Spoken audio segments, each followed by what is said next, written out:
Hello students, in this video tutorial we're going to be going over how you calculate a frequency distribution and a histogram for a given set of data. So two definitions that I want you to have: a frequency distribution and a histogram. A frequency distribution is just a tally. It's a tally of the number values in given intervals. So on the left, you're seeing an example of a frequency distribution. Here you have different intervals set up from 0 to 99, 100 to 199, all the way through the interval 800 to 899.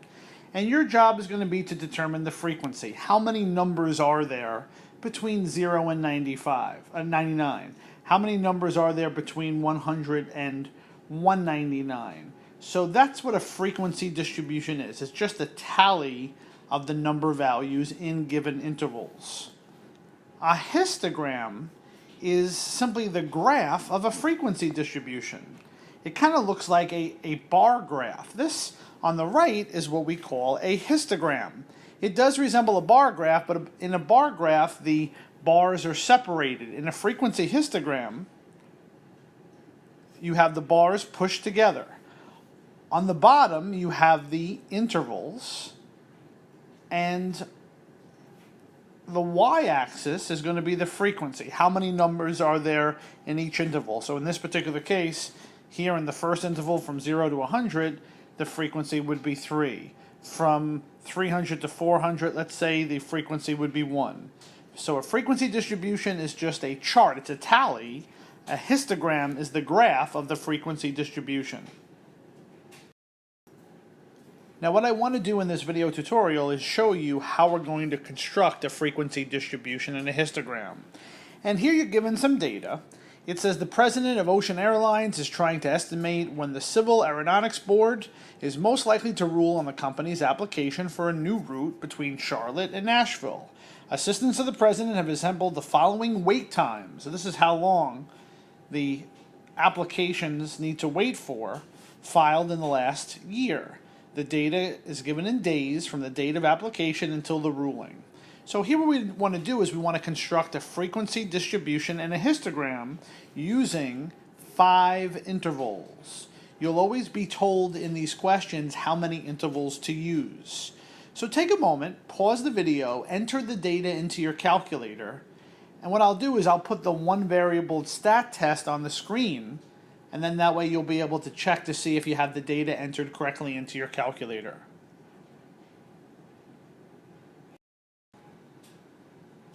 So here's what the one variable stat test should have looked like. The average of the numbers is 34.3. I always check the n, the number of data values, first to make sure that matches. Now, we want to construct a frequency distribution using 5 intervals. So here's what this is going to look like. I have a frequency distribution chart on the left. I have 5 spaces for intervals. And I'm now going to go through how I want you to set up your intervals for these questions. Remember, you're always going to be told the number of intervals. So in this case, I have 5 intervals. And the question is going to be, how big of an interval do I use? Where do I start off with? What value should I put starting the first interval? Well, the first thing we want to do is we want to figure out the interval width. Another name for the intervals you might see in a college level statistics course are the classes. I want to try to figure out how big of a class, how big of an interval I want to use. And what you're going to do is to figure out this interval width, the quote-unquote size of the interval, is you're going to find the range of the data. You're going to take the maximum value minus the minimum value. And here we did that when we did our one variable stat test. Here the maximum was 45, the minimum was 26, so we're going to find the range by subtracting. So in this case the range turns out to be 45 minus 26, or 19. What we're now going to do is we're going to divide this number by the number of classes, the number of intervals. Well, you were told the number of intervals was 5. So I'm going to do on my calculator 19 divided by 5. So here when I do that, I'm left with 3.8. So this is the quote-unquote interval width, 3.8. What we're going to do is we're going to round up to what we call a convenient number. What you're going to do is you're going to look at the data that's given to you and round according to the data that was presented. Here, since all of the data are integers, we're going to round up. You always round up to the nearest integer. So here I have 3.8, so I'm going to round up to 4. So here my interval width, my class size, is going to be 4. Now, if we were given data to the nearest tenth, we would round up to the nearest tenth, and that would be 3.9. If we were given numbers with 2 decimal places, like dollars and cents, we would round up. In this case, 3.8 would round up to 3.81.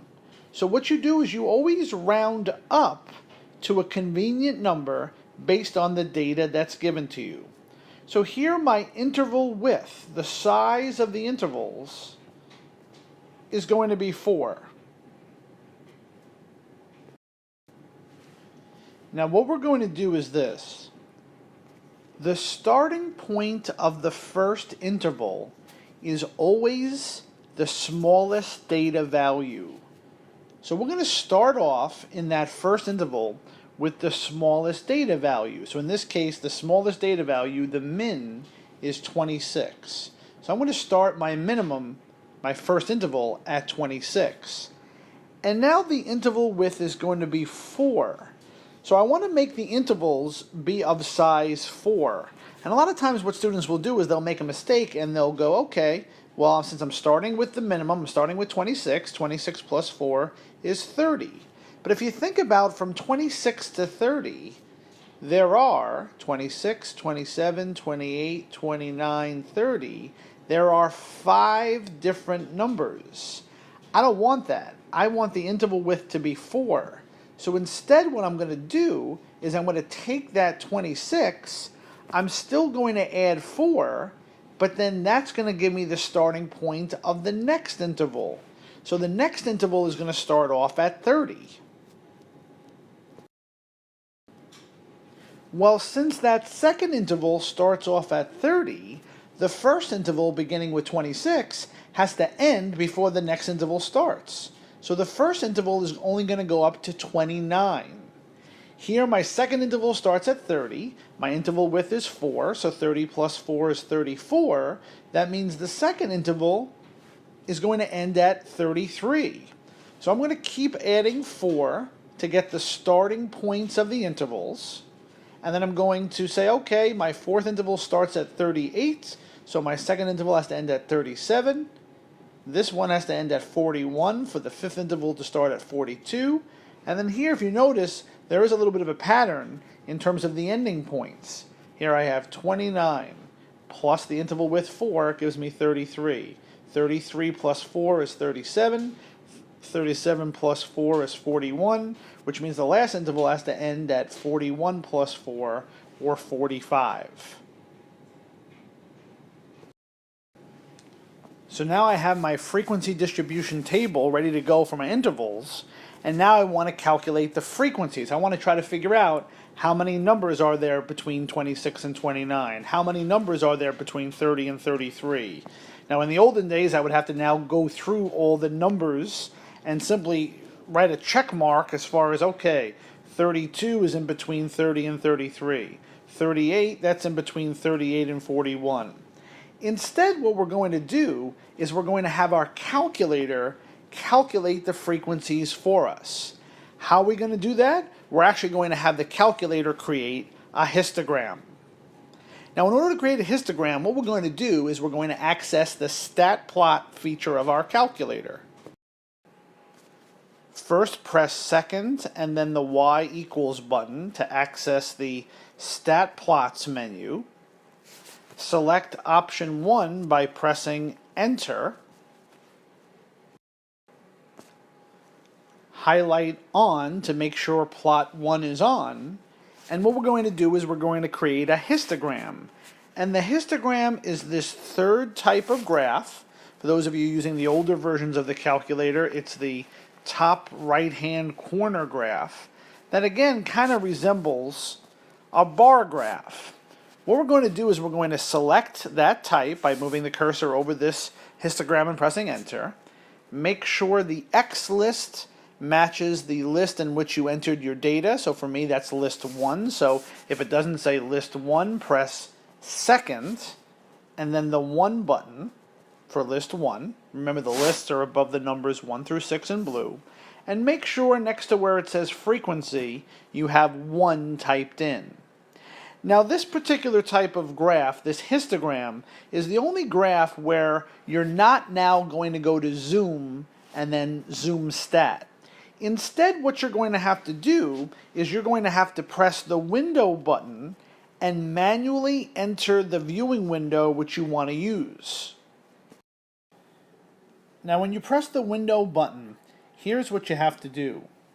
You have to set your X-min to where the first interval starts. Remember, our X-min, our smallest data value, was 26. So you're going to manually enter in 26. X-max is where the last interval ends. That's going to be 45 because our last interval ended with 45. The X-scale is the size of the interval that we found earlier. In this case, we had 3.9. We rounded up to a convenient number. So in this case, our X-scale is 4. So our X-min is where the first interval starts. Our X-max is where the last interval ends. And our X-scale is the interval size. Remember, the X's deal with the intervals themselves. The Y's are going to stand for the frequencies. You can't have a frequency less than 0, so Y min is always going to be 0. Y max, it changes every problem you're doing. Y max is going to be the number of numbers in the most used interval. And the problem is, you don't know, for example, that there's 10 numbers in this fourth interval or 3 numbers in this third interval. So for Y max, I always tell students to use half the number of numbers. Here, since you're dealing with a total of 30 numbers, that's what our n was, I'm going to tell you to set your Y max to 15. What I'm betting is, I'm kind of gambling, that one interval won't have more than 15 numbers in it. One interval won't have half the number of numbers total in one particular interval. And for the Y scale, it says it changes based on the Y max. I always make the Y scale a factor of the Y max. So here I'm telling my calculator to make the frequencies go up to 15. My Y-axis is going to go up to 15. So my Y scale is going to be 3. So what that's going to do is it's going to put a mark on the Y-axis at every 3. So that way when I read my graph, I'll be able to kind of get an idea of the different frequencies. So this is what I want your viewing window to look like. Once you have your viewing window set exactly like this, then what you're going to do is you're going to press the graph button. Remember, this histogram is the only type of graph in which you don't press zoom stat. Now make sure when you do these problems, you clear out your y equals screen. So that way you don't have any equations stored and that are going to be graphed over the histogram that we're trying to set up. Also, too, you should notice that when you do statistics, you should now have whichever plot that you're using, in this case we turn plot 1 on, that plot should be highlighted. This would cause errors if you tried to graph in the first trimester when you weren't doing statistics. So how do you know if a plot is on? It's going to be highlighted in this y equals screen. So once you have your viewing window set up, as we talked about, press the graph button, and this is what you should be looking at. So this is the histogram that's going to tell you the number of numbers in each interval. What you're going to do is you're going to press the trace button. Now when you press the trace button, what should happen? Your calculator is basically telling you in the first interval from the minimum of 26 to the maximum of less than 30, so the maximum of 29. So this first interval from 26 to 29, there are 5 numbers. So you would simply fill in the n as 5. You would then press to the right, and when you press to the right, your calculator tells you that there are n, in this case 11 numbers, in between minimum of 30 and a maximum of less than 34, so maximum of 33. If you press to the right, you see that n is 5, so there's 5 numbers between 34 and less than 38, so less than 37. Here, pressing to the right, in the fourth interval, n is going to be 7. And then by pressing to the right, in the fifth interval,